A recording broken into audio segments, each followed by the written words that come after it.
নমস্কাৰ ছাত্ৰ ছাত্ৰীসকল প্ৰথমতে মই সকলোকে মোৰ ইউটিউব চেনেললৈ স্বাগতম জনাইছো। আজি আমি আৰম্ভ কৰিবলৈ ওলাইছো ক্লাছ 10 মেথছৰ প্ৰথম অধ্যায় বাস্তৱ সংখ্যা, যাক ইংৰাজীত ৰিয়েল নাম্বাৰছ বুলিও কোৱা হয়। এই লেসনটো মেট্ৰিক পৰীক্ষাৰ কাৰণে অতি গুৰুত্বপূৰ্ণ। হেহে আজি মই এই চেপ্টাৰটোৰ থকা আটাইবোৰ কনসেপ্ট আজি মই অতি সহজভাৱে আলোচনা কৰিম। গতিকে ভিডিঅ'টো স্কিপ নকৰি শেষলৈ চাই থাকিবা। এতিয়া আমি ভিডিঅ'টো আৰম্ভ কৰোঁ। তোমালোকে বাৰু বাস্তৱ সংখ্যাৰ বিষয়ে জানানে? এতিয়া বাস্তৱ সংখ্যাৰ বিষয়ে জনাৰ আগতে আমি বাস্তৱ সংখ্যাৰ লগত জড়িত কেইটামান সংখ্যাৰ কথা জানিব লাগিব, যেনে স্বাভাৱিক সংখ্যা, পূৰ্ণ সংখ্যা, পৰিমেয় সংখ্যা আৰু অপৰিমেয় সংখ্যা। এইবিলাক সংখ্যাৰ বিষয়ে আমি আগতে গম পালেহে বাস্তৱ সংখ্যাটো অতি সহজভাৱে বুজিব পাৰিম। প্ৰথমতে আমি স্বাভাৱিক সংখ্যাৰ বিষয়ে শিকিম। এতিয়া স্বাভাৱিক সংখ্যাটো কি হয়? মই এতিয়া বৰ্ডত লিখি দিছো, স্বাভাৱিক সংখ্যা। স্বাভাৱিক সংখ্যাক ইংৰাজীত কি বুলি কোৱা হয় তোমালোকে জানানে? স্বাভাৱিক সংখ্যাক ইংৰাজীত ন্যাচাৰেল নাম্বাৰ বুলি কোৱা হয়। কি নাম্বাৰ বুলি কোৱা হয়? Natural number. NATURAL natural number. NUMBER number. তো স্বাভাৱিক সংখ্যাক ইংৰাজীত ন্যাচাৰেল নাম্বাৰ বুলি কোৱা হয়, এইটো আমি জানিব লাগিব। এতিয়া স্বাভাৱিক সংখ্যাটোৰ ডেফিনেশ্যনটো কি? যিবিলাক সংখ্যাক আমি গণনাৰ বাবে ব্যৱহাৰ কৰোঁ, অৰ্থাৎ গণনাৰ বাবে যিবিলাক সংখ্যা ব্যৱহাৰ কৰা হয় তাক কোৱা হয় স্বাভাৱিক সংখ্যা। এতিয়া গণনাৰ বাবে আমি কোনবিলাক সংখ্যা ব্যৱহাৰ কৰোঁ? তোমালোকক যদি মই কিবা এটা বস্তু গণিব দিওঁ, তোমালোকে কিমানৰ পৰা আৰম্ভ কৰিবা? হয়তো তোমালোকে 1ৰ পৰা আৰম্ভ কৰিবা। সেয়েহে স্বাভাৱিক সংখ্যা কিমানৰ পৰা আৰম্ভ হয়? 1ৰ পৰা আৰম্ভ হয়। তেতিয়া স্বাভাৱিক সংখ্যাটো কি হয়? গণনা কৰিবৰ বাবে যিবিলাক সংখ্যা ব্যৱহাৰ কৰা হয় তাক কোৱা হয় স্বাভাৱিক সংখ্যা। ডেফিনেশ্যনটো তোমালোকে লিখি ল'ব পাৰা যে গণনাৰ বাবে যিবিলাক সংখ্যা ব্যৱহাৰ কৰা হয় তাক স্বাভাৱিক সংখ্যা বুলি কোৱা হয়। যেনে 1 2 3 4 5 6 7 ... এতিয়া ... কিয় লিখিছো মই? অৰ্থ হৈছে এইটোৱে যে হাতৰ পিছত আৰু অসীমলৈ সংখ্যা আছে। তাৰমানে আটাইতকৈ ডাঙৰ স্বাভাৱিক সংখ্যাটো কি? আটাইতকৈ ডাঙৰ স্বাভাৱিক সংখ্যাটো কিন্তু 7 নহয়। আটাইতকৈ ডাঙৰ স্বাভাৱিক সংখ্যাটো নাই। আমি কোনেও এতিয়ালৈকে ডাঙৰ স্বাভাৱিক সংখ্যাটো নাজানো। কাৰণ সেইকাৰণে আমি কি কৰোঁ? ইয়াতে লাষ্টত ... বুলি লিখো। তো আটাইতকৈ সৰু স্বাভাৱিক সংখ্যাটো কি? আটাইতকৈ সৰু স্বাভাৱিক সংখ্যাটো হৈছে 1। কাৰণ সংখ্যাটো ক'ৰ পৰা আৰম্ভ হয়? স্বাভাৱিক সংখ্যাটো ক'ৰ পৰা আৰম্ভ হয়? 1ৰ পৰা আৰম্ভ হয়। আটাইতকৈ সৰু স্বাভাৱিক সংখ্যাটো কি? 1। আৰু আটাইতকৈ ডাঙৰ স্বাভাৱিক সংখ্যাটো কি? আমি নাজানো।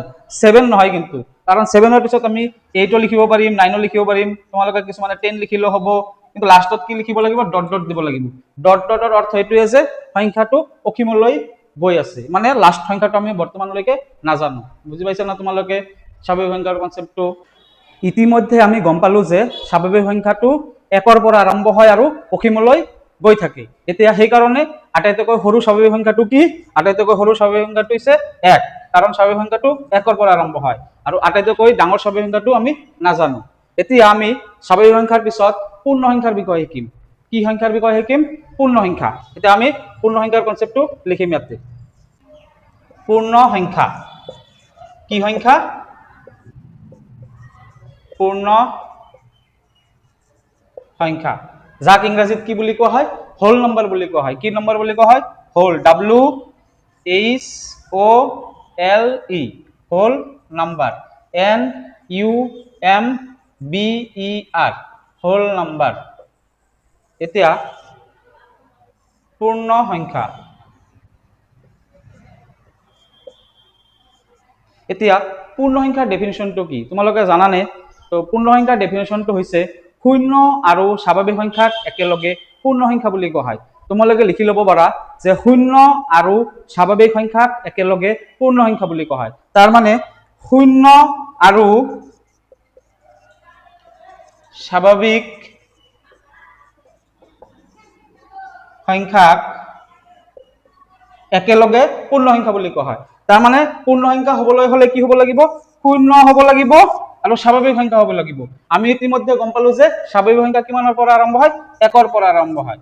এই কাৰণে 5 6 7 8 কমা লাষ্টত আমি ডট ডট ব্যৱহাৰ কৰিব 8 লিখিলেও ডট ডট ব্যৱহাৰ কৰিব পাৰো 9 লিখিও আমি ডট ডট ব্যৱহাৰ কৰিব পাৰো তাৰ মানে আমি পূৰ্ণ সংখ্যাৰ কনসেপ্টটো কি বুজি পালো যে পূৰ্ণ সংখ্যাটো কিমানৰ পৰা আৰম্ভ হয় পূৰ্ণ সংখ্যাটো শূন্যৰ পৰা আৰম্ভ হয় আৰু ডেফিনেশনটো হৈছে শূন্য আৰু স্বাভাৱিক সংখ্যাক একেলগে কি বুলি কোৱা হয় পূৰ্ণ সংখ্যা বুলি কোৱা হয় এতিয়া কোৱাচোন তোমালোকে আটাইতকৈ সৰু পূৰ্ণ সংখ্যাটো কি আটাইতকৈ সৰু পূৰ্ণ সংখ্যাটো হৈছে শূন্য আটাইতকৈ সৰু পূৰ্ণ সংখ্যাটো কি শূন্য আৰু আটাইতকৈ ডাঙৰ পূৰ্ণ সংখ্যাটো কি আটাইতকৈ ডাঙৰ পূৰ্ণ সংখ্যাটো নাজানো বা নাই কাৰণ সংখ্যাটো অসীমলৈ গৈ আছে সেই কাৰণে আমি কি কৰিছো ডট ডট ব্যৱহাৰ কৰিছো বুজি পাইছা না তোমালোকে পূৰ্ণ সংখ্যাটো কি এতিয়া স্বাভাৱিক সংখ্যা আৰু পূৰ্ণ সংখ্যাৰ মাজত পাৰ্থক্য এইটোৱে যে স্বাভাৱিক সংখ্যা 1 ৰ পৰা আৰম্ভ হয় আৰু পূৰ্ণ সংখ্যা কিমানৰ পৰা আৰম্ভ হয় পূৰ্ণ সংখ্যা 0 ৰ পৰা আৰম্ভ হয় তোমালোকে পূৰ্ণ সংখ্যা আৰু স্বাভাৱিক সংখ্যা বুজি পাইছা নে এতিয়া আমি এটা নতুন সংখ্যাৰ বিষয়ে শিকিম যাৰ নাম হৈছে অখণ্ড সংখ্যা এতিয়া আমি অখণ্ড সংখ্যাৰ বিষয়ে শিকিম তো এইটো তোমালোকে নোট ডেফিনেশনটো লিখি লব পাৰা যে শূন্য আৰু স্বাভাৱিক সংখ্যাক একেলগে পূৰ্ণ সংখ্যা বুলি কোৱা হয় যাক ইংৰাজীত হোল নাম্বাৰ বুলি কোৱা হয় বুজি পাইছা তোমালোকে আৰু পূৰ্ণ সংখ্যাটো কিমানৰ পৰা আৰম্ভ হয় 0 ৰ পৰা আৰম্ভ হয় আটাইতকৈ সৰু পূৰ্ণ সংখ্যাটো হৈছে 0 আৰু আটাইতকৈ ডাঙৰ পূৰ্ণ সংখ্যাটো নাই আটাইতকৈ সৰু স্বাভাৱিক সংখ্যাটো 1 আটাইতকৈ ডাঙৰ স্বাভাৱিক সংখ্যাটো নাই আৰু এটা কথা তোমালোকে মনত ৰাখিবা স্বাভাৱিক সংখ্যাৰ ইংৰাজীটো কি আছিল ন্যাচাৰাল নাম্বাৰ আছিল স্বাভাৱিক সংখ্যাৰ ইংৰাজী নামটো কি আছিল ন্যাচাৰাল নাম্বাৰ আছিল সেই কাৰণে স্বাভাৱিক সংখ্যাক আমি n বুলি লিখো কি বুলি লিখো ক্যাপিটেল n বুলি লিখো স্বাভাৱিক সংখ্যাক আৰু পূৰ্ণ সংখ্যাৰ ইংৰাজী নামটো হৈছে হোল নাম্বাৰ সেই কাৰণে আমি পূৰ্ণ সংখ্যাক কি বুলি লিখিম w বুলি লিখিম কি বুলি লিখিম w বুলি লিখিম এতিয়া আমি নতুন এটা সংখ্যাৰ বিষয়ে শিকিম যাৰ নাম হৈছে অখণ্ড সংখ্যাৰ বিষয়ে শিকিম এতিয়া মই কি লিখিছো অখণ্ড সংখ্যা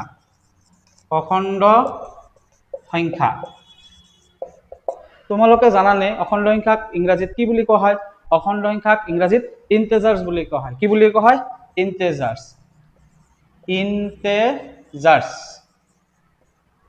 যেহেতু অখণ্ড সংখ্যাক ইংৰাজীত ইন্টিজাৰ্স বুলি কোৱা হয় সেয়ে অখণ্ড সংখ্যাক আমি z ক্যাপিটেল z আখৰেৰে লিখিব পাৰো কিহেৰে লিখিব পাৰো ক্যাপিটেল z স্বাভাৱিক সংখ্যা ইংৰাজীত ন্যাচাৰাল নাম্বাৰ বুলি কোৱা হৈছিল সেই কাৰণে আমি ক্যাপিটেল n এৰে লিখিছিলো পূৰ্ণ সংখ্যাক আমি হোল নাম্বাৰ বুলি কৈছিলো যেহেতু হোল নাম্বাৰটো w ৰ পৰা আৰম্ভ হয় সেই কাৰণে w বুলি লিখিছিলো আৰু স্বাভাৱিক সংখ্যাটোক ন্যাচাৰাল নাম্বাৰ বুলি কোৱা হয় আৰু ন্যাচাৰাল নাম্বাৰৰ প্ৰথম আখৰটো হৈছে n সেই কাৰণে আমি n বুলি লিখিছিলো স্বাভাৱিক সংখ্যাক এটো স্বাভাৱিক সংখ্যাক n বুলি লিখিছিলো পূৰ্ণ সংখ্যাক w বুলি লিখিছিলো আৰু ইন্টিজাৰ্সক কি বুলি লিখিব লাগে z বুলি লিখিব লাগে এতিয়া অখণ্ড সংখ্যাটো কি হয় তোমালোকে জানানে ডেফিনেশনটো হৈছে ঋণাত্মক সংখ্যা ধনাত্মক সংখ্যা আৰু শূন্যক একেলগে অখণ্ড সংখ্যা বুলি কোৱা হয় ঋণাত্মক সংখ্যা কোনবিলাক যিবিলাক নেগেটিভ নাম্বাৰ যেনেকুৱা মাইনাস যিমান সংখ্যা আছে আৰু পজিটিভ নাম্বাৰ মানে ধনাত্মক সংখ্যা যিবিলাক প্লাস সংখ্যা আছে আৰু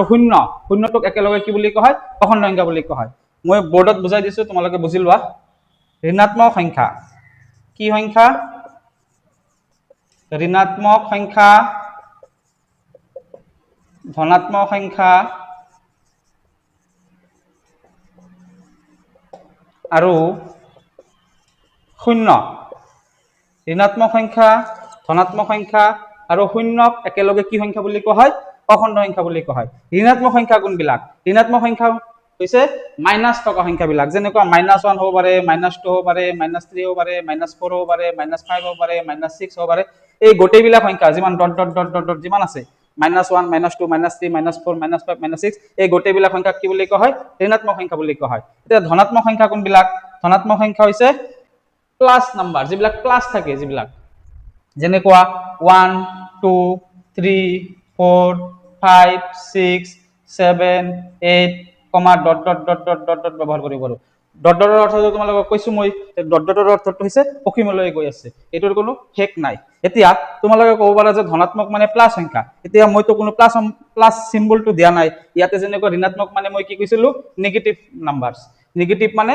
মাইনাস তো মাইনাসটো লিখিছো আৰু ধনাত্মক মানে কি সংখ্যা পজিটিভ নাম্বাৰত আমি প্লাস বুলি লিখা নাই এতিয়া তোমালোকে এটো কনসেপ্টটো বুজি লবা যে আমি যিকোনো এটা সংখ্যা যেতিয়া লিখো 1 2 3 4 5 যিকোনো এটা সংখ্যা লিখো সংখ্যাটোৰ আগত একো নাথাকিলে আমি তাক কি বুলি ধৰা হয় সন্মুখত প্লাস থকা বুলি ধৰা হয় কি থকা বুলি ধৰা হয় প্লাস থকা বুলি ধৰা হয় কিন্তু প্লাসটো আমি নিলিখো কিন্তু মাইনাসটো কিন্তু লিখিবই লাগিব মাইনাসটো কম্পালসৰি একদম লিখিবৰ কাৰণে মাইনাসটো লিখিবই লাগিব আৰু মই কনসেপ্টটো কি কৈছো যে ঋণাত্মক সংখ্যা ধনাত্মক সংখ্যা আৰু শূন্য শূন্য শূন্যটো আৰু ধনাত্মক সংখ্যাও নহয় ঋণাত্মক সংখ্যাও নহয় এই তিনিটা সংখ্যাক একেলগে কি বুলি কোৱা হয় অখণ্ড সংখ্যা বুলি কোৱা হয় এতিয়া মই তোমালোকক অখণ্ড সংখ্যাটো সংখ্যা ৰেখাৰ সহায়ত বুজাই দিম তোমালোকে চাবা তো সংখ্যা ৰেখা আঁকাৰ কাৰণে প্ৰথমতে আমি কাঠ পেন্সিল আৰু স্কেল ব্যৱহাৰ কৰিব লাগে যেহেতু তোমালোকক মই অখণ্ড সংখ্যাৰ কনসেপ্টটো বুজাবলৈ চেষ্টা কৰিছো সেই কাৰণে মই স্কেল আৰু পেন্সিলটো ব্যৱহাৰ কৰা নাই মই তোমালোকক এনে বুজাই দিম যে অখণ্ড সংখ্যাটো কি কৰিব লাগে প্ৰথমতে এটা ৰেখা আঁকিব লাগে কি আঁকিব লাগে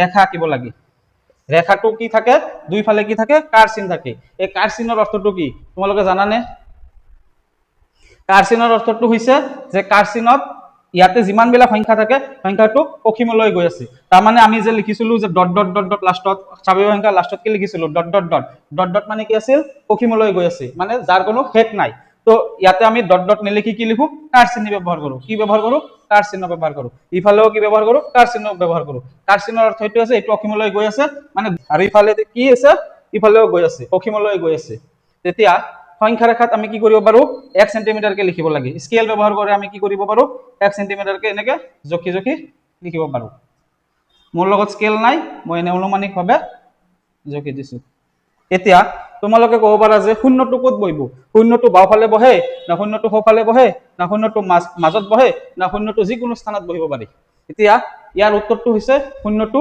যিকোনো স্থানত বহিব পাৰে শূন্যটো যদি ইয়াতে বহাও আমি শূন্যৰ সোঁফালে সদায় কি থাকে প্লাস সংখ্যা থাকে অৰ্থাৎ পজিটিভ নাম্বাৰ থাকে যাক ধনাত্মক সংখ্যা বুলি কোৱা হয় আৰু শূন্যৰ বাওফালে সদায় কি থাকে ঋণাত্মক সংখ্যা থাকে শূন্যটো যদি ইয়াৰ পৰা ইয়াতে লিখো আমি প্লাস 1 2 কৰ পৰা লিখিম 1 2 ইয়াৰ পৰা লিখিম 1 2 3 4 5 6 এনেকে লিখিম আৰু ইফালে লিখিম -1 -2 এনেকে লিখিম যদি আমি শূন্যটো যদি আমি ইয়াতে লিখো শূন্যটো আমি ইয়াতে লিখিলে সোঁফালে কি লিখিম 1 2 3 4 5 6 7 ইফালে কি লিখিম বাওফালে লিখিম -1 -2 -3 -4 তাৰ মানে আমি অখণ্ড সংখ্যাৰ ক্ষেত্ৰত কি বুজি পালো যে ঋণাত্মক সংখ্যা মানে কি এইবিলাক মাইনাস থকা যিবিলাক সংখ্যা আছে এতিয়া মাইনাস কৰাৰ পিছত কি আছে মাইনাস কৰাৰ ইফালে কি আছে -5 -6 -7 -8 -9 -10 এনেকৈ অসীমলৈ গৈ আছে আৰু ইফালে কি ধনাত্মক সংখ্যা এটো কি সংখ্যা ধনাত্মক এইবিলাক হৈছে নেগেটিভ নাম্বাৰস নেগেটিভ মানে ঋণাত্মক আৰু এইবিলাক হৈছে পজিটিভ নাম্বাৰ পজিটিভ মানে ধনাত্মক সংখ্যা আৰু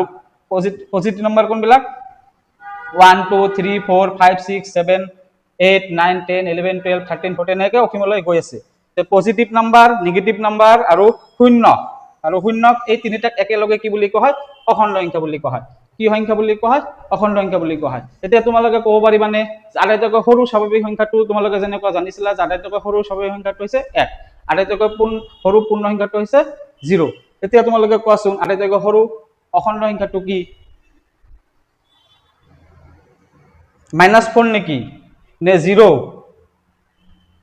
নে 7 কোনটো হ'ব ইয়াতে আটাইতকৈ সৰু অখণ্ড সংখ্যা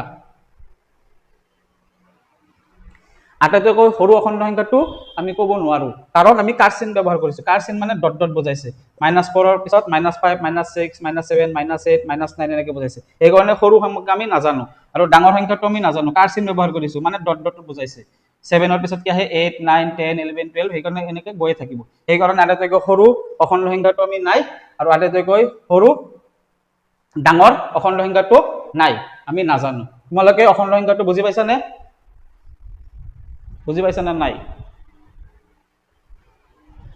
সহজ কনসেপ্ট তোমালোকে অলপ প্ৰেক্টিস কৰিব লাগিব তোমালোকে সদায় প্ৰেক্টিস কৰিবা এইবিলাক নোটস কৰিবা নোটস কৰি বুজি লোৱা এতিয়া তোমালোকক এইবিলাক শিকাই আছো কিহৰ কাৰণে এইবিলাক বেসিকৰ পৰা শিকাই আছো এইবিলাক বেসিক বিলাক ক্লিয়াৰ নাথাকিলে তোমালোকে ডাইৰেক্ট যদি মই চেপ্টাৰৰ 1.1 অনুশীলনী 1.1 আৰম্ভ কৰো তোমালোকে একো বুজি নাপাবা মাজত অখণ্ড সংখ্যা কি হয় পূৰ্ণ সংখ্যা কি হয় স্বাভাৱিক সংখ্যা কি হয় মাজত এইবিলাক সংখ্যা কনসেপ্ট বিলাক কমাই থাকে সেই কাৰণে তোমালোকে প্ৰথমৰ পৰা মই শিকাই আছো অখণ্ড সংখ্যা কি হয় তোমালোকে বুজি পাইছা ঠিক আছে অখণ্ড সংখ্যাৰ পিছত এতিয়া আমি কি পাম পৰিমেয় সংখ্যা পাম কি পাম পৰিমেয় সংখ্যা এতিয়া আমি পৰিমেয় সংখ্যাৰ বিষয়ে শিকি আহো এতিয়া আমি কি লিখিম পৰিমেয় সংখ্যা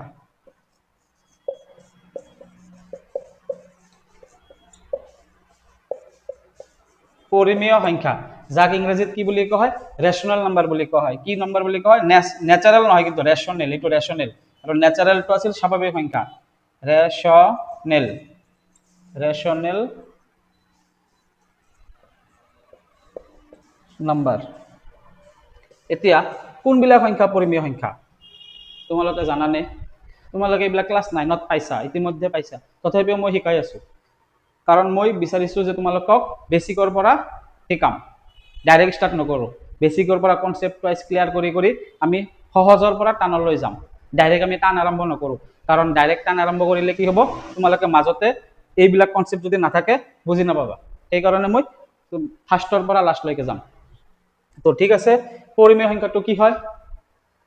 পৰিমেয় সংজ্ঞাটো হৈছে বা ডেফিনেশ্যনটো হৈছে যিবিলাক সংখ্যাক পি বাই কিউ আকৃতিত প্ৰকাশ কৰিব পাৰোঁ, যিবিলাক সংখ্যাক পি বাই কিউ আকৃতিত প্ৰকাশ কৰিব পাৰোঁ, য'ত পি কিউ দুটা অখণ্ড সংখ্যা, পি কিউ দুটা কি হ'ব লাগিব? অখণ্ড সংখ্যা হ'ব লাগিব। আৰু 3 নম্বৰ চৰ্তটো হৈছে কিউ কি হ'ব লাগিব? 0ৰ সমান নহ'ব, কিউ নট ইকুৱেল টু 0। এই তিনিটা চৰ্ত জানিলেহে আমি পৰিমেয় সংখ্যাটো বুজি পাম। তো পৰিমেয় সংখ্যাৰ ডেফিনেশ্যনটো হৈছে যিবিলাক সংখ্যাক পি বাই কিউ আকৃতিত প্ৰকাশ কৰিব পাৰোঁ। কি আকৃতিত? পি বাই কিউ আকৃতিত প্ৰকাশ কৰিব পাৰোঁ বা লিখিব পাৰোঁ। 2 নম্বৰ কণ্ডিশ্যনটো হৈছে য'ত পি কিউ দুটা অখণ্ড সংখ্যা, য'ত পি আৰু কিউ মানে পি আছে ওপৰত আৰু কিউ আছে তলত। ওপৰতটোক কি বুলি কয় জানানে তোমালোকে? ভগ্নাংশৰ ক্ষেত্ৰত পাইছো, ওপৰতটোক আমি লব বুলি কওঁ। কি বুলি কওঁ? লব। আৰু তলতটোক আমি কি বুলি কওঁ? হৰ বুলি কওঁ, হৰ। তো ঠিক আছে, যিবিলাক সংখ্যাক আমি পি বাই কিউ আকৃতিত প্ৰকাশ কৰিব পাৰোঁ, যিবিলাক সংখ্যাক আমি পি বাই কিউ আকৃতিত প্ৰকাশ কৰিব পাৰোঁ, য'ত পি আৰু কিউ দুটা কি সংখ্যা হ'ব লাগিব? অখণ্ড সংখ্যা হ'ব লাগিব। এতিয়া অখণ্ড সংখ্যাৰ কনচেপ্টটো পৰিমেয় সংখ্যাত সোমাই পৰিছে। সেইকাৰণে মই কি কৰিছোঁ, আগতে স্বাভাৱিক সংখ্যা, পূৰ্ণ সংখ্যা, অখণ্ড সংখ্যাৰ বিষয়ে তোমালোকক শিকাইছোঁ। এতিয়া তোমালোকক যদি অখণ্ড সংখ্যাটো নিশিকালোহেঁতেন, তোমালোকে অখণ্ড সংখ্যাটো বুজি নাপালাহেঁতেন। এতিয়া অখণ্ড সংখ্যাটো কি হয়? অখণ্ড সংখ্যাটো মই বুজাই দিছোঁ যে যিমানবিলাক মাইনাছ সংখ্যা আছে, যিমান ডাঙৰ মাইনাছ সংখ্যা আছে গোটেইকেইটা কি হয়? অখণ্ড সংখ্যাৰ ভিতৰত পৰে। -2 হ'ব পাৰে, -3 হ'ব পাৰে, -53 হ'ব পাৰে। অখণ্ড সংখ্যা মাইনাছ যিমান আছে লিখিলোঁ, মই কেইটামানহে লিখিছোঁ, বহুত আছে এনেকুৱা অখণ্ড সংখ্যা। মাইনাছ থকা যিমান সংখ্যা আছে অখণ্ড সংখ্যা হ'ল শূন্য অখণ্ড সংখ্যা, হয়নে নহয়? শূন্য অখণ্ড সংখ্যা হয়, কাৰণ অখণ্ড সংখ্যা ইফালে শূন্য আছিল আৰু ইফালে প্লাছ সংখ্যা আছিল 2, 3, ইফালে আছিল -1, ইফালে -2, -3 এনেকৈ আছিল। তো শূন্যটো অখণ্ড সংখ্যা হয়, আৰু প্লাছ যিমান সংখ্যা আছে যেনেকৈ 1, 2, 5, 91, 73, এই গোটেইবিলাক সংখ্যা কি সংখ্যা? অখণ্ড সংখ্যা। তাৰমানে পি আৰু কিউ কি হ'ব লাগিব? অখণ্ড সংখ্যা হ'ব লাগিব। ইয়াৰ পৰা আমি কি বুজি পালো যে ওপৰত আমাৰ কি প্লাছ সংখ্যা হ'ব পাৰে, মাইনাছ সংখ্যা হ'ব পাৰে, হয় নে নহয়? তলতো আমাৰ কি হ'ব পাৰে? প্লাছ সংখ্যা হ'ব পাৰে, মাইনাছ সংখ্যা হ'ব পাৰে। কাৰণ ইয়াতে কি কৈছে? পি আৰু কিউ দুয়োটা কি হ'ব লাগিব? অখণ্ড সংখ্যা হ'ব পাৰিব। অখণ্ড সংখ্যা মানে কি? প্লাছ সংখ্যাও বুজায়, মাইনাছ সংখ্যাও বুজায় আৰু 0 বুজায়। এতিয়া 0ত অলপ এটা কণ্ডিশ্যন আছে, মই বুজাই দিছোঁ। প্ৰথমতে প্লাছ আৰু মাইনাছটো বুজি লোৱা। ওপৰত আমাৰ মানে পি বাই কিউ আকৃতিত মানে তোমালোকে বুজি পাইছা না নাই? পি বাই কিউ আকৃতিত মানে যিবিলাক সংখ্যাক আমি 2/3 যেনেকুৱা 7/4, 11/5, মানে ওপৰত এটা সংখ্যা থাকে, তলত এটা সংখ্যা থাকে, যাক আমি ভগ্নাংশ বুলি কওঁ। তেনেকুৱা সংখ্যাক আমি পি বাই কিউ আকৃতিত প্ৰকাশ কৰি বুলি কোৱা হয়। এতিয়া পি কিউ অখণ্ড সংখ্যা বুলি মই কৈছোঁ। এতিয়া পি কিউ কি হ'ব পাৰে? প্লাছ সংখ্যা হ'ব পাৰে, মাইনাছ হ'ব পাৰে। ইয়াতে মাইনাছ দিব পাৰোঁ, প্লাছো দিব পাৰোঁ, ইয়াতেও মাইনাছ দিব পাৰোঁ, হয় নে নহয়? ইয়াতেও মাইনাছ থাকিব পাৰে, মানে প্লাছ থাকক মাইনাছ থাকক কোনো কথা নাই। ওপৰত প্লাছ হ'ব পাৰে, মাইনাছ হ'ব পাৰে, আৰ তলতো প্লাস হ'ব পাৰে, মাইনাস হ'ব পাৰে। এতিয়া 3 নম্বৰ শৰ্তটো হৈছে Q not equal to 0। Q not equal to 0 মানে ওপৰত 0 হ'ব পাৰিব, কিন্তু তলত কেতিয়াও কি হ'ব নোৱাৰে? 0 হ'ব নোৱাৰে। তলত কিউ নট ইকুৱেল টু 0 বুলি কৈছে। কিউ মানে তলত কেতিয়াও 0 হ'ব নোৱাৰে। তাৰ মানে 2/0 এটা পৰিমেয় সংখ্যা নহয়। 2/0 এটা পৰিমেয় সংখ্যা হয় নেকি? 2/0 এটা পৰিমেয় সংখ্যা নহয়, কাৰণ তলত কেতিয়াও কি হ'ব নোৱাৰে? 0 হ'ব নোৱাৰে। এতিয়া আমি শৰ্টকাটত অলপ বুজিবলৈ চেষ্টা কৰোঁ পৰিমেয় সংখ্যাটো কি হয়। প্ৰথম কণ্ডিশ্যনটো কি আছিল? যিবিলাক সংখ্যাক পি বাই কিউ আকৃতিত লিখিব পাৰোঁ। কি বাই লিখিব পাৰোঁ? পি বাই কিউ। যেনেকুৱা 2/3 হ'ব পাৰে, -2/3 হ'ব পাৰে, হয় নে নহয়? মানে এনেকুৱা পি বাই কিউ আকৃতিত লিখিব পাৰোঁ, 1 নম্বৰ কণ্ডিশ্যন। 2 নম্বৰ কণ্ডিশ্যনটো হৈছে পি কিউ দুটা কি হ'ব লাগে? অখণ্ড সংখ্যা হ'ব লাগে। কি সংখ্যা হ'ব লাগে? অখণ্ড সংখ্যা হ'ব লাগে। অখণ্ড সংখ্যা মানে কি? প্লাছো হ'ব পাৰে, মাইনাছো হ'ব পাৰে, 0 হ'ব পাৰে। তাৰ মানে পি আৰু কিউ মানে ওপৰত আমাৰ প্লাছ হ'ব পাৰে, তলতো আমাৰ প্লাছ হ'ব পাৰে। প্লাছৰ অখণ্ড সংখ্যাটো লিখিলোঁ। ওপৰত মাইনাছ হ'ব পাৰে, তলতো মাইনাছ হ'ব পাৰে। ওপৰত মাইনাছ হ'ব পাৰে, তলত প্লাস হ'ব পাৰে, ওপৰত প্লাস হ'ব পাৰে, তলত মাইনাস হ'ব পাৰে, এনেকুৱা সংখ্যা আমি অখণ্ড সংখ্যা বুলি কওঁ। প্লাস মানে p2 প্লাস q2 প্লাস, বুজি পাইছেন অখণ্ড সংখ্যাটো কি হয়। আৰু 3 নম্বৰ শৰ্তটো হৈছে q not equal to 0, তাৰ মানে তলত আমাৰ 0 হ'ব নোৱাৰে কিন্তু ওপৰত আমাৰ 0 হ'ব পাৰিব। যেনেকুৱা 0/2 0/2, 0/2 টো এটা কি পৰিমেয় সংখ্যা হয় নহয়, 0/2 টো এটা পৰিমেয় সংখ্যা, কাৰণ p2 0 হ'ব পাৰে, ওপৰত 0 হ'ব পাৰিব কিন্তু তলত হ'ব নোৱাৰে। কিন্তু 2/0 টো কিন্তু পৰিমেয় সংখ্যা নহয়, 2/0 টো পৰিমেয় সংখ্যা নহয়, তাক অপৰিমেয় সংখ্যা বুলি কোৱা হয়। আমি ইয়াৰ পিছত আলোচনা কৰিম। তোমালোকে কোৱাচোন কোনবিলাক সংখ্যা পৰিমেয় সংখ্যা, কোনবিলাক সংখ্যা অপৰিমেয় সংখ্যা, তোমালোকে এতিয়া মোক কবা। কোৱাচোন 3/5 টো পৰিমেয় সংখ্যা হয় নে নহয়? 3/5 টো এটা পৰিমেয় সংখ্যা হয়, কাৰণ p/q আকৃতিত প্ৰকাশ কৰিব পাৰিছো, ওপৰত আছে p, তলত আছে q। -3/5 পৰিমেয় সংখ্যা হয় নে নহয়? -3/5 টো এটা পৰিমেয় সংখ্যা হয়, মাইনাস থাকক বা প্লাস থাকক আমাৰ ইয়াতে কোনো কথা নাই, মাইনাসও থাকিব পাৰে প্লাসও থাকিব পাৰে, সকলোবিলাক সংখ্যাই পৰিমেয় সংখ্যা হ'ব, যদি প্লাস থাকক মাইনাস থাকক, খালি p/q আকৃতিত প্ৰকাশ কৰিব পাৰিলে হ'ল। এতিয়া p/q আকৃতিত প্ৰকাশ কৰাৰ পাছত কেৱল এটা শৰ্ত আছে, তলত কেৱল 0 হ'ব নোৱাৰি, কেৱল তলত 0 হ'ব নোৱাৰে, সেইটো হৈছে পৰিমেয় সংখ্যা নহয়। এতিয়া ক'ব পাৰাচোন, ক'ব পাৰিবা নেকি 7 টো পৰিমেয় সংখ্যা হয় নে নহয়? 7 টো এটা পৰিমেয় সংখ্যা হয়, কাৰণ 7 ৰ যিকোনো সংখ্যাৰ তলত কি থাকে 1 লিখিব পাৰো, যিকোনো সংখ্যাৰ তলত আমি কি লিখিব পাৰো 1 লিখিব পাৰো। যেনেকুৱা 5 লিখিছো, 5 ৰ তলতো কি থাকে 1 থাকে, 6 লিখিছো, 6 ৰ তলত কি থাকে 1 থাকে, 99 লিখিছো, 99 ৰ তলত কি থাকে 1 থাকে। যেহেতু তলত 1 থাকে সেইকাৰণে p/q আকৃতিত প্ৰকাশ কৰিব পাৰিছো না নাই? তো যেহেতু p/q আকৃতিত প্ৰকাশ কৰিব পাৰিছো সেইকাৰণে কি বুলি কোৱা হয় 7 টো এটা পৰিমেয় সংখ্যা হয়। তোমালোকক এটা ইম্পৰ্টেন্ট কোৱেশ্চন, 0 টো পৰিমেয় সংখ্যা হয় নে নহয়? কিন্তু তোমালোকে পৰীক্ষাত আহিলে শুদ্ধ আহিব পাৰে যে 0 টো পৰিমেয় সংখ্যা নে অপৰিমেয় সংখ্যা। কোৱাচোন 0 টো পৰিমেয় সংখ্যা হয় নে নহয়? 0 টো পৰিমেয় সংখ্যা হয়, কাৰণ মই কি কৈছো অলপ আগতে কনসেপ্টটো, যে যিকোনো সংখ্যাৰ তলত কি থাকে 1 থাকে, একো নাথাকিলে আমি কি বুলি ধৰা হয় 1 বুলি ধৰা হয়। আমি 1 টো লিখিব নালাগে, কিন্তু আমাৰ যেতিয়া দৰকাৰ পৰে তেতিয়া আমি লিখো। যেনেকুৱা আমি যেতিয়া 0 1 2 যে লিখো, প্ৰতিবিলাক সংখ্যাৰ তলত কি থাকে এটা 1 থাকে, কিন্তু 1 টো আমি নিলিখো। এতিয়া 0 ক আমি কি লিখিব পাৰো, তলত 1 বুলি লিখিব পাৰো নে নাই?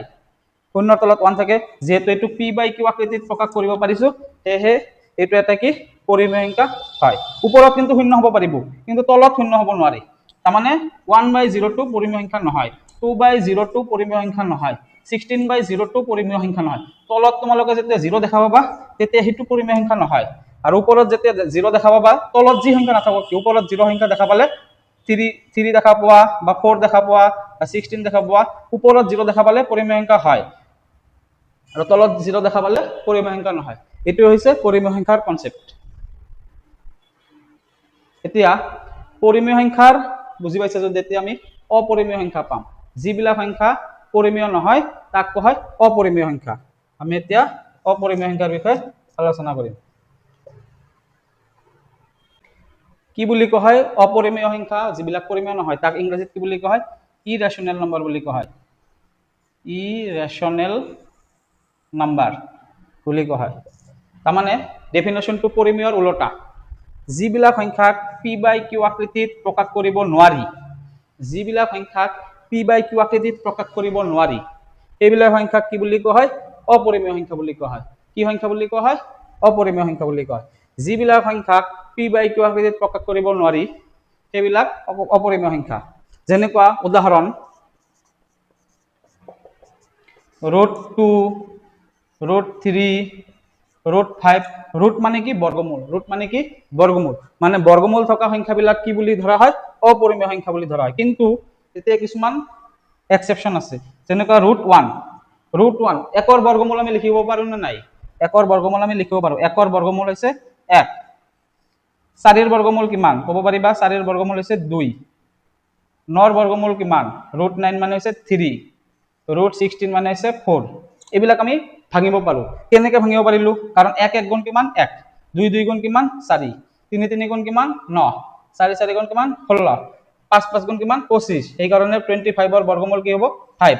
6 6 গুণ কিমান 36 সেইকাৰণে √36 ৰ বৰ্গমূল কি হ'ব 6 হ'ব 7 7 গুণ কিমান 49 সেইকাৰণে √49 ৰ বৰ্গমূল হ'ব 7 √100 টো কি হৈছে 10 10 গুণ 100 সেইকাৰণে আমি 10 বুলি লিখিব পাৰো এইবিলাক আমি লিখিব পাৰিছো যিবিলাক আমি বৰ্গমূল ওলাব পাৰো সেইবিলাক হৈছে পৰিমেয় যিবিলাক সংখ্যাৰ আমি বৰ্গমূল ওলাব পাৰো সেইবিলাক হৈছে পৰিমেয় আৰু যিবিলাক সংখ্যাৰ আমি বৰ্গমূল ওলাব নোৱাৰো যেনেকুৱা √2 √3 √5 √6 √7 √8 √9 কিন্তু নহব √9 তুমি ভাঙিব পাৰো লিখিব পাৰো বুজি পাইছা পৰিমেয় সংখ্যা আৰু অপৰিমেয় সংখ্যা আৰু অপৰিমেয় সংখ্যা এইবিলাক হয় আৰু তলত 0 থাকিলে অপৰিমেয় হয় তলত কেতিয়াও 0 হ'ব নোৱাৰে বুজি পাইছা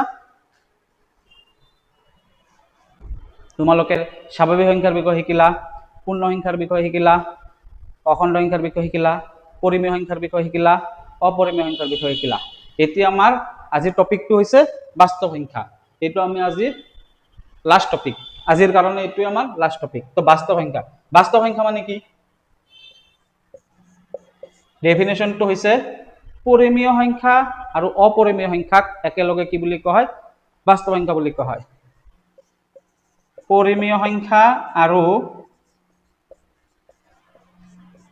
অপৰিমেয় সংখ্যা আৰু অপৰিমেয় সংখ্যাক একেলগে পৰিমেয় সংখ্যা আৰু অপৰিমেয় সংখ্যাক একেলগে কি বুলি কয় বাস্তৱ সংখ্যা বুলি কোৱা হয় তাৰ মানে পৰিমেয় সংখ্যা আৰু অপৰিমেয় সংখ্যা একেলগে কি বুলি কোৱা হয় বাস্তৱ সংখ্যা বুলি কোৱা হয় তেনেহলে পৰিমেয় সংখ্যা মানে তোমালোকে গম পাইছা অলপ আগতে যে যিবিলাক সংখ্যাক p/q আকৃতিত প্ৰকাশ কৰিব পাৰো সেইবিলাক হৈছে পৰিমেয় সংখ্যা য'ত p/q দুটা অখণ্ড সংখ্যা মানে ওপৰত প্লাস হ'ব পাৰে তলতো প্লাস হ'ব পাৰে ওপৰত মাইনাস হ'ব পাৰে তলতো মাইনাস হ'ব পাৰে ওপৰত প্লাস হ'ব পাৰে তলত মাইনাস হ'ব পাৰে মানে প্লাস মাইনাসৰ কোনো কথা নাই প্লাস ওপৰতো থাকিব পাৰে মাইনাসো থাকিব পাৰে সেইটো কোনো কথা নাই কিন্তু তলত কি হ'ব নোৱাৰে 0 হ'ব নোৱাৰে তলত কি হ'ব নোৱাৰে 0 হ'ব নোৱাৰে এইটো হৈছে পৰিমেয় সংখ্যা আৰু অপৰিমেয় সংখ্যা কোনবিলাক যেনেকুৱা √2 √3 √5 √6 √7 যিবিলাকৰ আমি বৰ্গমূল উলিয়াব নোৱাৰো সেইবিলাক হৈছে অপৰিমেয় সংখ্যা বুজি পাইছা √1 √4 √9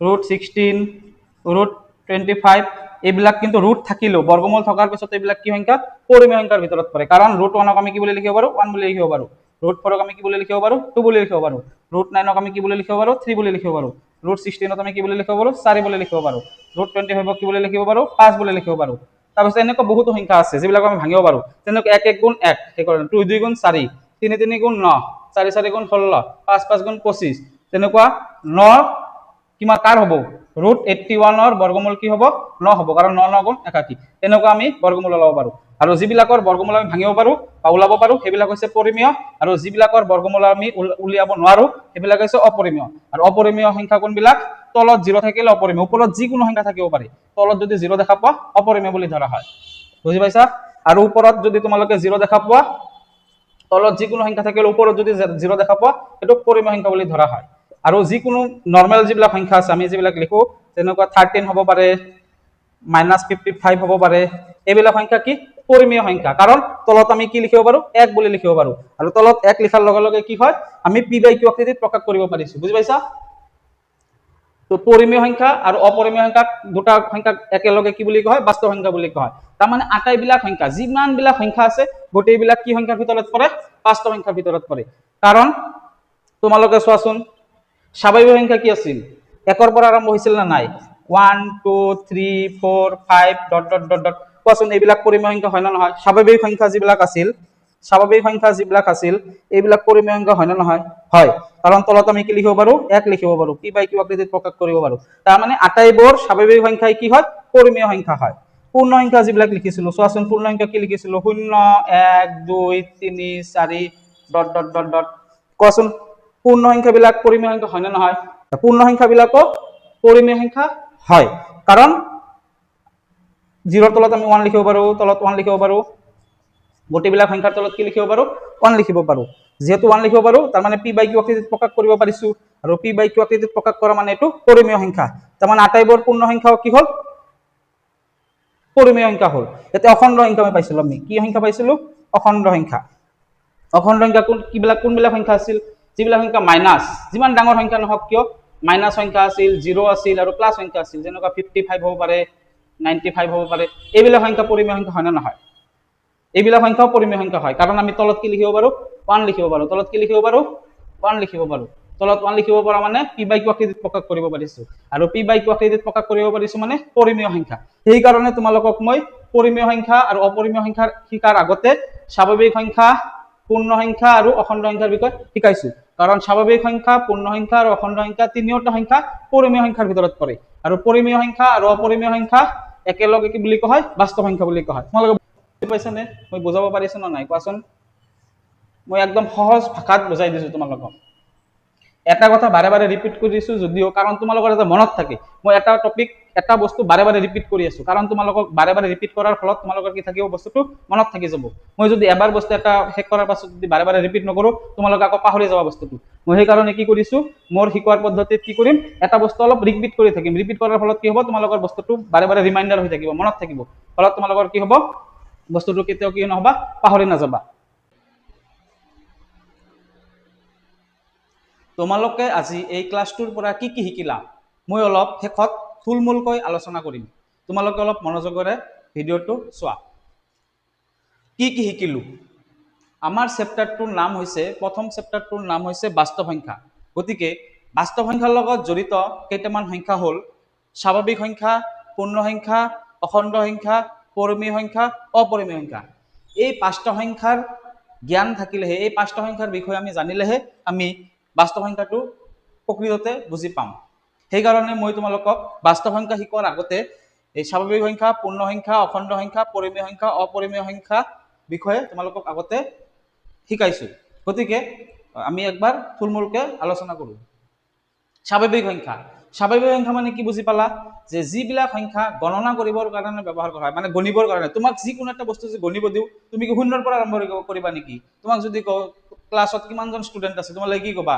0 1 2 3 4 গণিবা নে 1 ৰ পৰা গণিবা 1 2 3 4 এনেকৈ গণিবা যেহেতু আমি গণনাৰ কাৰণে আমি যেহেতু 1 ৰ পৰা আৰম্ভ কৰো সেই কাৰণে স্বাভাৱিক সংখ্যা কিহৰ পৰা আৰম্ভ হয় 1 ৰ পৰা আৰম্ভ হয় বুজি পাইছা আটাইতকৈ সৰু স্বাভাৱিক সংখ্যাটো কি 1 আৰু আটাইতকৈ ডাঙৰ স্বাভাৱিক সংখ্যাটো নাই কিয় নাই বা নাজানো আমি কিয় নাজানো কাৰণ আমি ডট ডট ব্যৱহাৰ কৰিছো ডট ডট মানে ইফালে অসীমলৈ বহুত গৈ আছে বুজি পাইছা স্বাভাৱিক সংখ্যাত একো অসুবিধা নাই ঠিক আছে তাৰ পিছত আহিল পূৰ্ণ সংখ্যাটো কি পূৰ্ণ সংখ্যাৰ ডেফিনেশ্যনটো হৈছে শূন্য আৰু স্বাভাৱিক সংখ্যাক একেলগে পূৰ্ণ সংখ্যা বুলি কোৱা হয় ডেফিনেশ্যনটো কি যে শূন্য আৰু স্বাভাৱিক সংখ্যাক এইটো হৈছে শূন্য আৰু স্বাভাৱিক সংখ্যা এইবিলাক হৈছে স্বাভাৱিক সংখ্যা তো শূন্য আৰু স্বাভাৱিক সংখ্যাক একেলগে প্লাস দিছো মানে একেলগে কি বুলি কোৱা হয় পূৰ্ণ সংখ্যা বুলি কোৱা হয় আৰু পূৰ্ণ সংখ্যা সদায় ক'ৰ পৰা আৰম্ভ হয় শূন্যৰ পৰা আৰম্ভ হয় ক'ৰ পৰা আৰম্ভ হয় শূন্যৰ পৰা আৰম্ভ হয় হে আটাইতকৈ সৰু পূৰ্ণ সংখ্যাটো হৈছে 0 আটাইতকৈ সৰু পূৰ্ণ সংখ্যাটো কি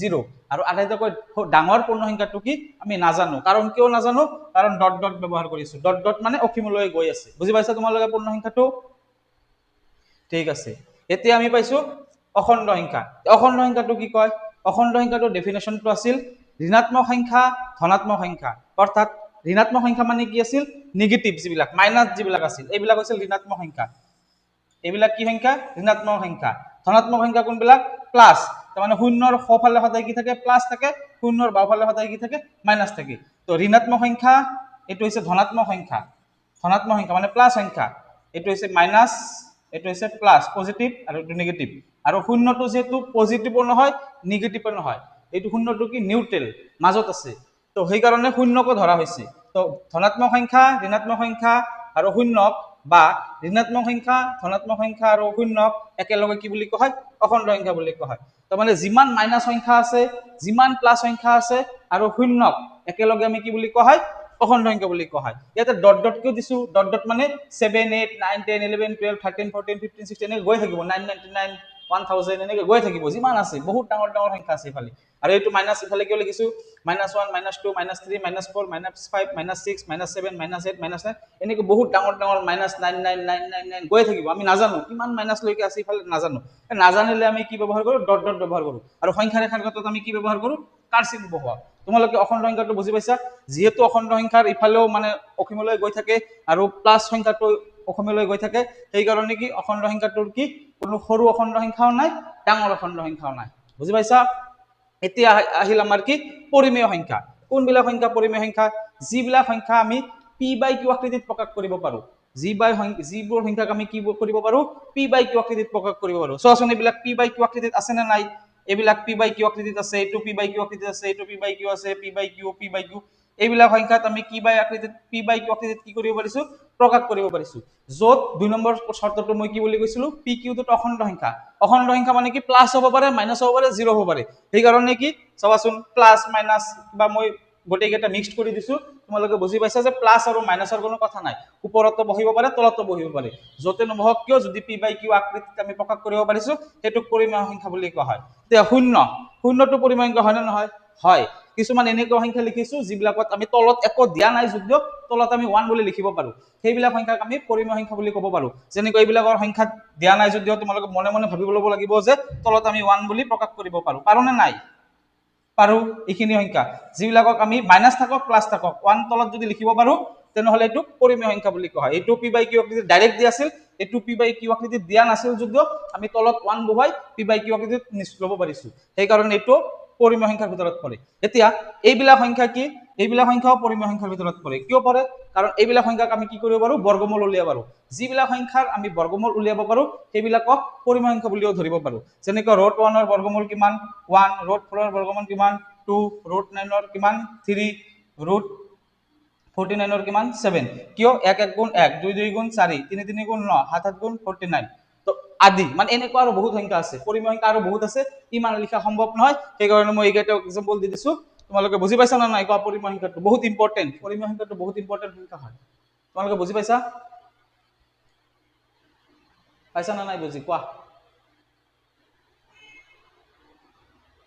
তো পৰিমেয় সংখ্যাৰ ভিতৰত কি পৰিলে পি বাই কিউ আকৃতিত ডাইৰেক্ট প্ৰকাশ কৰি ডাইৰেক্ট যদি প্ৰকাশ কৰি কৰা থাকে তেনেহলে এইটো পৰিমেয় সংখ্যা বুলি কয় ডাইৰেক্ট প্ৰকাশ কৰি কৰা নাথাকিলেও যদি আমি তলত 1 লিখিব পাৰো সেইটো পৰিমেয় সংখ্যা হয় আৰু যিবিলাক ৰুট থাকিলেও যদি বৰ্গমূল আমি ভাঙিব পাৰো সেইবিলাকক কি হয় পৰিমেয় সংখ্যা হয় বুজি পাইছা এতিয়া অপৰিমেয় সংখ্যা কোনবিলাক অপৰিমেয় সংখ্যা হৈছে যিবিলাক সংখ্যা পৰিমেয় সংখ্যা নহয় যিবিলাক সংখ্যা কি নহয় পৰিমেয় সংখ্যা নহয় তে পৰিমেয় সংখ্যা কোনবিলাক নহয় যিবিলাকৰ ৰুট আমি কি কৰিব নোৱাৰো ভাঙিব নোৱাৰো যেনেকৈ root 2 root 3 root 5 root 6 root 7 root 8 root 10 root 11 root 12 এইবিলাকৰ কি আমি কৰিব নোৱাৰো বৰ্গমূল আমি ভাঙিব নোৱাৰো এনেকুৱা অপৰিমেয় সংখ্যা আৰু এটা আছে যেনেকুৱা পাই তোমালোকে জানা 3.14 তোমালোকে জানা না নাই 22/7 অৰ্থাৎ 3.14 কাৰণ 22 ক 7 এৰে তোমালোকে যদি হৰণ কৰিবা তেতিয়া কি 3.14 ডট ডট ডট কিবা কিবি গৈ থাকিব আমি 3.14 বুলি লিখিও যদিও এটোৰ ভ্যালুটো বহুত ডাঙৰ গতিকে আমি লিখাৰ কাৰণে আমি সহজ কৰাৰ কাৰণে 3.14 বুলি লিখো কিন্তু তোমালোকে চাবা 22 ক 7 এৰে হৰণ কৰি চাবা তোমালোকে বহুত গৈ থাকিব যেহেতু গৈ থাকে সেই কাৰণে কি হয় পাইটোক কি বুলি ধৰা হয় অপৰিমেয় বুলি ধৰা হয় বুজি পাইছা এইখিনি এতিয়া যেহেতু স্বাভাৱিক সংখ্যা পূৰ্ণ সংখ্যা অখণ্ড সংখ্যা পৰিমেয় সংখ্যা অপৰিমেয় সংখ্যা বুজি পালা এতিয়া আমি আমাৰ মেইন যেটো টপিক আছিল মেইন টপিক মানে যেটো চেপ্টাৰ তোমালোকৰ লেসন 1 ৰ যেটো বাস্তৱ সংখ্যা আছে সেই বাস্তৱ সংখ্যাটোৰ বিষয়ে আমি জানিম এতিয়া মই তোমালোকক আজি ডাইৰেক্ট এক্সাৰসাইজ 1.1 টো শিকাব পাৰিলোহেতেন কিন্তু মই কিয় শিকোৱা নাই কাৰণ তোমালোকে যদি বাস্তৱ সংখ্যাটো নাজানা তাৰে তোমালোকে অনুশীলনীৰ কোৱেশ্চন কৰি কিবা লাভ আছে নেকি আগতে আমি জানিব লাগিব বাস্তৱ সংখ্যাটো কি হয় তাৰ পাছতে আমি লাহে লাহে বাস্তৱ সংখ্যাৰ বিষয়ে শিকিম তো প্ৰথমতে মই বাস্তৱ সংখ্যাটো তোমালোকক ক্লিয়াৰ কৰিব বিচাৰিছো তো বৰ্তমান কি হৈছে যে বাস্তৱ সংখ্যাটো কি ইয়াতে মই কি লিখিছো বাস্তৱ সংখ্যা লিখিছো পৰিমেয় প্লাস অপৰিমেয় তাৰ মানে বাস্তৱ সংখ্যাৰ ডেফিনিশনটো কি যে পৰিমেয় সংখ্যা আৰু অপৰিমেয় সংখ্যা একেলগে মানে যোগ একেলগে পৰিমেয় সংখ্যা আৰু অপৰিমেয় সংখ্যাক একেলগে কি বুলি কোৱা হয় বাস্তৱ সংখ্যা বুলি কোৱা হয় বুজি পাইছা এতিয়া বাস্তৱ সংখ্যাৰ ভিতৰত তাৰ মানে পৰিমেয় সংখ্যাও পৰে অপৰিমেয় সংখ্যাও পৰে বুজি পাইছা এতিয়া পৰিমেয় সংখ্যাৰ ভিতৰত আকৌ কি পৰে এইবিলাক সংখ্যা পৰে যেনেকৈ স্বাভাৱিক সংখ্যা পূৰ্ণ সংখ্যা অখণ্ড সংখ্যা কি পৰে পৰিমেয় সংখ্যাৰ ভিতৰত পৰে কেনেকৈ পৰে তোমালোকে বুজি পাইছা মই আকৌ বুজাই দিম নেকি স্বাভাৱিক সংখ্যাটো কিয় পৰিমেয় সংখ্যা হ'ল কাৰণ তলত 1 লিখিব পাৰো পি বাই কিউ আকৃতিত প্ৰকাশ কৰিব পাৰো না নাই সেই কাৰণে আটাইবোৰ স্বাভাৱিক সংখ্যা কি হয় পৰিমেয় সংখ্যা হয় পূৰ্ণ সংখ্যাবিলাক পৰিমেয় সংখ্যা হ'ব না নাই কাৰণ তলত যিকোনো সংখ্যাৰ তলত কি 1/1 বুলি লিখিব পাৰো 0/1 1/1 2/1 3/1 লিখিব পাৰো 1 তলত যেহেতু লিখিব পাৰো এই পূৰ্ণ সংখ্যাবিলাকক কি হয় পৰিমেয় সংখ্যা হয় অখণ্ড সংখ্যাবিলাক পৰিমেয় সংখ্যা হ'ব না নাই হ'ব কাৰণ কি অখণ্ড সংখ্যাবিলাকক আমি কি কৰিব পাৰো তলত 1 1 বহাব পাৰো তলত 1 ইয়াতে 1 তলত 1 আমি লিখিব পাৰো যেহেতু তলত 1 দিয়া মানে কি পি বাই কিউ আকৃতিত প্ৰকাশ কৰিব পাৰো সেই কাৰণে অখণ্ড সংখ্যাবিলাকক কি হয় পৰিমেয় সংখ্যা হয় বুজি পাইছা তো আটাইবোৰ স্বাভাৱিক সংখ্যা, আটাইবোৰ পূৰ্ণ সংখ্যা, আটাইবোৰ অখণ্ড সংখ্যা কি হয়? পৰিমেয় সংখ্যা হয় নে নহয়? হয়। এতিয়া তোমালোকে বাস্তৱ সংখ্যা মানে বুজি পাইছা নে নাই? আৰু অপৰিমেয় সংখ্যা কোনবিলাক? যিবিলাক পৰিমেয় নহয়। পৰিমেয় নহয় মানে এইবিলাকো নহয়, মানে এইবিলাক এটাও নহয়, কেৱল এইবিলাকেই। এইবিলাক সংখ্যাক কি বুলি কয়? অপৰিমেয় সংখ্যা বুলি কয়। তাৰমানে আমাৰ গণিতত যিমানবিলাক সংখ্যা আমি গণিতত আমাৰ সাধাৰণ গণিতত যিমানবিলাক সংখ্যা ব্যৱহাৰ কৰিম, সেইবিলাক গোটেইবিলাক সংখ্যা মিলি কি হয়? বাস্তৱ সংখ্যা গঠন হয়। বুজি পাইছা?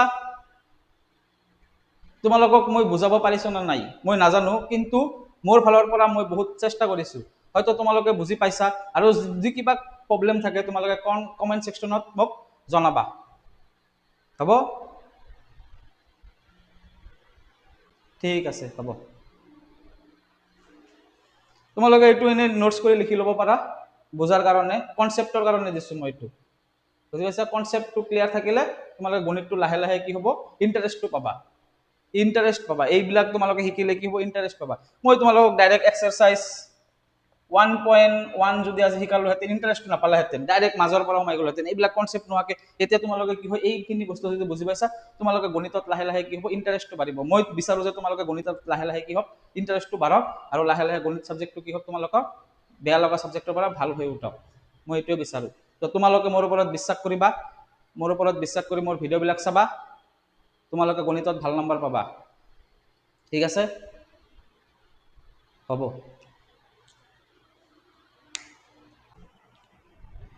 ভিডিঅ'টো ভাল লাগিলে এটা লাইক কৰি ছাপোৰ্ট দেখুৱাবা, বন্ধু বান্ধৱীৰ সৈতে শ্বেয়াৰ কৰিবা, আৰু নিয়মিত কণ্টেণ্ট পাবলৈ চেনেলটো ছাবস্ক্ৰাইব কৰি কাষতে থকা বেল আইকনটো প্ৰেছ কৰি দিবা, যাতে নতুন ভিডিঅ' আপলোড হ'লেই সৰ্বপ্ৰথমে নটিফিকেশ্যন পাই যোৱা। ধন্যবাদ।